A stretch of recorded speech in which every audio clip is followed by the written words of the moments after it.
बिहार में कुछ माह बाद चुनाव होना है, लेकिन एनडीए हो या इंडिया ब्लॉक हो, महागठबंधन, दोनों में सीट शेयरिंग को लेकर माथापच्ची चल रहा है। एनडीए में मांझी नाराज हैं और बोल रहे हैं कि हम अब अपना औकात बता देंगे, पारस साथ छोड़कर चल चुके हैं और उम्मीद जताया जा रहा है कि राजद के साथ मिलेंगे। तो उधर इंडिया ब्लॉक में यानी महागठबंधन में कांग्रेस 70 सीटों पर अड़ी हुई है और सीएम फेस पर अभी बात नहीं करना चाहती है। लेकिन इसी बीच एक अंदर खाने से बात निकल कर आई है, भाजपा और जदयू के बीच में सीट शेयरिंग हो चुका है, दोनों सीटें तय कर चुके हैं। तो ये सब कुछ हम बताएंगे। जी नमस्कार, मैं हूं विपुल कुमार और आप देख रहे हैं सूर्य बिहार डिजिटल न्यूज़। अब हम बिहार के तमाम दर्शकों से ये अपील करना चाहते हैं, हम 13 करोड़ बिहारी हैं, करोड़ों मोबाइल यूज़र हैं, लेकिन ये चैनल अभी लाख का आंकड़ा भी पार नहीं कर पाया। 4000 लोग अगर इस चैनल से भी जुड़ जाएं तो हम लाख के आंकड़े को छू लेंगे।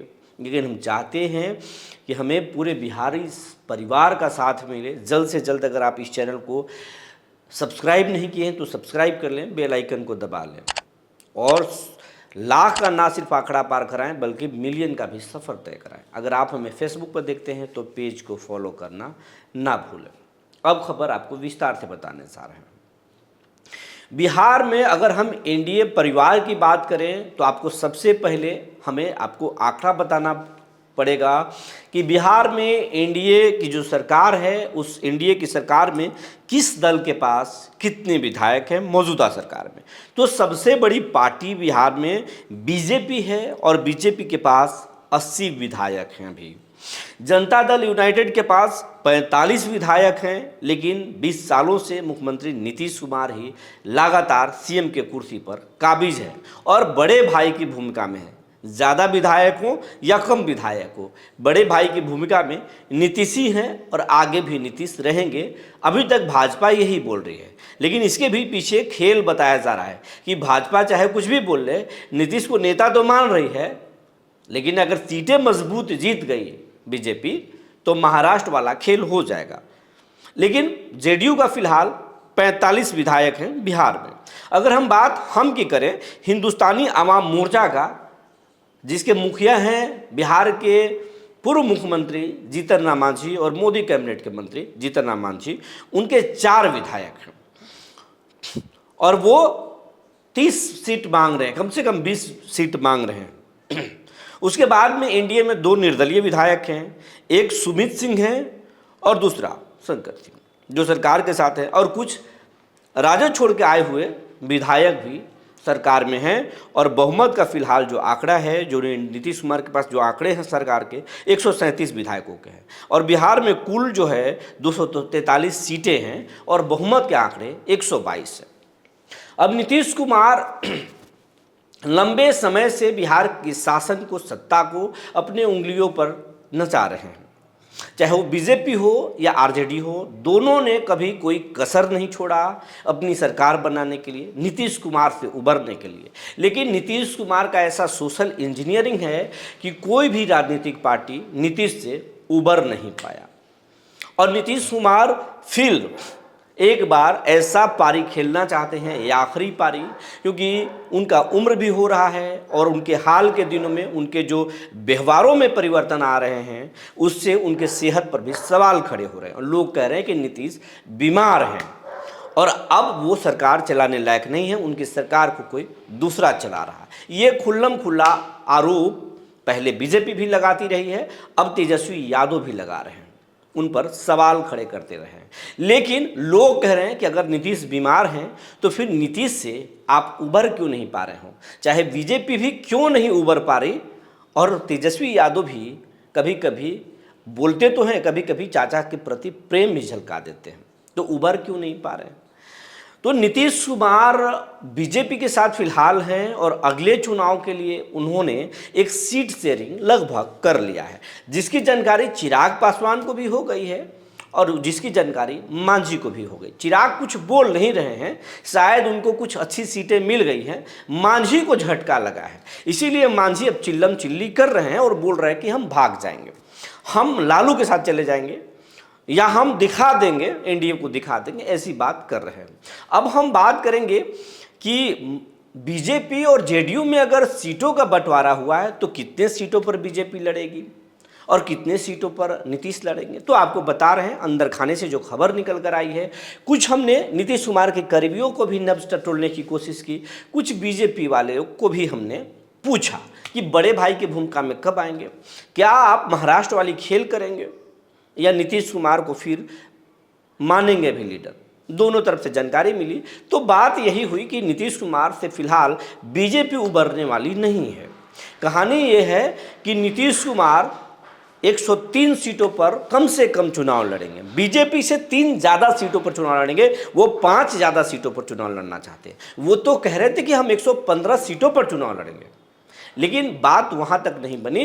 103 सीटों पर कम से कम जेडीयू चुनाव लड़ेगी और 100 सीटों पर बीजेपी चुनाव लड़ेगी। बाकी जो सीटें हैं उन सीटों पर एलजेपी आर, उपेंद्र कुशवाहा, मांझी और सहनी अगर आएंगे तो उन्हें भी चटनी चटाया जाएगा। पारस से कोई बहुत प्रेम नहीं है, ऐसा माना जा रहा है। और 103 सीटों पर जो नीतीश कुमार चुनाव लड़ना चाहते हैं, 100 सीटों पर बीजेपी चुनाव लड़ना चाहती है, तो इसमें भी बातें हुई है कि कई सीटों पर जेडीयू जो है गुटबाजी में फंसा हुआ है, वहाँ गुटबाजी है, उनके पहलवान कमज़ोर हो गए हैं। तो कई सीटों पर इसी गुटबाजी के शिकार बीजेपी भी है, वहाँ भी उनके पहलवान कमज़ोर हैं या पहलवान नहीं है। ऐसे भी कई ऐसे विधानसभा बिहार भर में है और कहा जा रहा है कि जेडीयू और बीजेपी में सीटों का बंटवारा होगा, अदला बदली होगा। बंटवारा माफ़ कीजिएगा, बंटवारा नहीं, अदला बदली होगा, पहलवान बदल दिए जाएंगे। जिन सीटों पर बीजेपी कमज़ोर होगी वहाँ पे जेडीयू के पहलवान उतार दिए जाएंगे, जहाँ पर जेडीयू के पहलवान कमज़ोर होंगे वहाँ बीजेपी के पहलवान उतार दिए जाएंगे। और ऐसा गठजोड़ किया जाएगा, दिलों से गठजोड़ हो रहा है कि वहाँ पर चुनाव में 100% स्ट्राइक रेट हो। यानी नीतीश चाहते हैं कि अगर हम 103 सीटों पर चुनाव लड़ें तो कम से कम 80 सीट हम जीत कर ज़रूर आएँ। कोशिश है 90 सीट जीतने का, लेकिन कम से कम 80 सीटें नीतीश कुमार जीतना चाहते हैं ताकि बीजेपी आंख भी दिखाए तो बाकी सहयोगियों को लेकर, कांग्रेस को तोड़कर, चिराग को तोड़कर सरकार बना सके। अब यही फेर में बीजेपी भी है कि अगर हम 100 सीटों पर लड़ें और हम 90 का आंकड़ा छू लें तो नीतीश भागे भी तो हम दूसरे को लेकर सरकार बना लें। इसी जुगत में दोनों हैं और दोनों अब अपने अपने पहलवानों को बदलने के चक्कर में लगे हैं। कहा जा रहा है कि 70 से 80 ऐसे विधानसभा सीट हैं जहां पर बीजेपी और जेडीयू अपने पहलवान अदला बदली कर सकते हैं। अब कौन से विधानसभा हैं ये अभी पता तो नहीं चला है, लेकिन हर क्षेत्र में है। शाहाबाद में भी कई विधानसभा सीट है जिस पर बीजेपी जेडीयू को पहलवान उतारने के लिए दे सकता है, जेडीयू बीजेपी को ऑफर कर सकता है। मगध में भी ऐसे कई विधानसभा सीट हैं, पटना में भी हैं और मिथिलांचल में भी है। हर क्षेत्र में पहलवान अदला बदली करने की पूरी योजना है। लेकिन हाँ, एक बात जरूर है, जिन सीटों पर बीजेपी का वजूद है, जिन सीटों पर लगातार बीजेपी के कब्जा रहा है और बीजेपी के सेंटर वाले सीट रहे हैं, उन सीटों पर बीजेपी लाख कमज़ोर होने के बाद भी समझौता नहीं करने वाली है। यानी उन सीटों पर जेडीयू के पहलवान को उतरने नहीं देगी। और जिन सीटों पर बीजेपी का अपना, माफ़ कीजिएगा, जेडीयू का जो अपना पहचान वाला इलाका रहा है, जो गढ़ वाला इलाका रहा है, वहाँ पर लाख कमजोरी के बाद भी रास्ते ढूंढे जाएंगे, लेकिन बीजेपी के पहलवान वहाँ नहीं उतारे जाएंगे। ये अदला बदली उन सीटों पर होगा जहाँ पर पार्टी कमज़ोर है, वहाँ पर कोई उनका मजबूत गढ़ वाला इलाका नहीं रहा, उन वैसे सीटों पर अदला बदली होगा। लेकिन सीटों पर अदला बदली होगा ये बात तय हो गई है और कई विधायक इसी अदला बदली में बेटिकट भी हो सकते हैं, पैदल भी हो सकते हैं। 5 साल के लिए उन्हें वनवास भी दिया जा सकता है कई विधायकों का। तो जेडीयू के भी कई दिग्गज किनारे लग सकते हैं, ये सब कुछ है। लेकिन हाँ, वो पहलवान किनारे नहीं होंगे जो नीतीश के गुड बुक में है। यानी नीतीश सिर्फ चुनाव ही नहीं जीतना चाहते हैं, अपने खाँटी लोगों को चुनाव लड़ाकर अपने साथ रखना चाहते हैं, क्योंकि नीतीश को मालूम है नीतीश अब शरीर से कमज़ोर हो चुके हैं। अगर अपने विश्वास वाले लोग, भरोसेमंद लोगों को चुनाव में नहीं लेकर आएंगे तो उनकी पार्टी को टूटने में देर नहीं लगेगी, क्योंकि कई मंत्री अब बीजेपी के हो चुके हैं। पहले आरसीपी, अब दूसरे नेताओं पर सवाल खड़े हो रहे हैं। उनका नाम हम नहीं खोलना चाहते, आप भी जान रहे हैं, हम भी जान रहे हैं। तो नीतीश इस बार अदला बदली करेंगे, लेकिन अपने सबसे भरोसेमंद पहलवानों को मैदान में उतारेंगे। यही बात बीजेपी में भी है।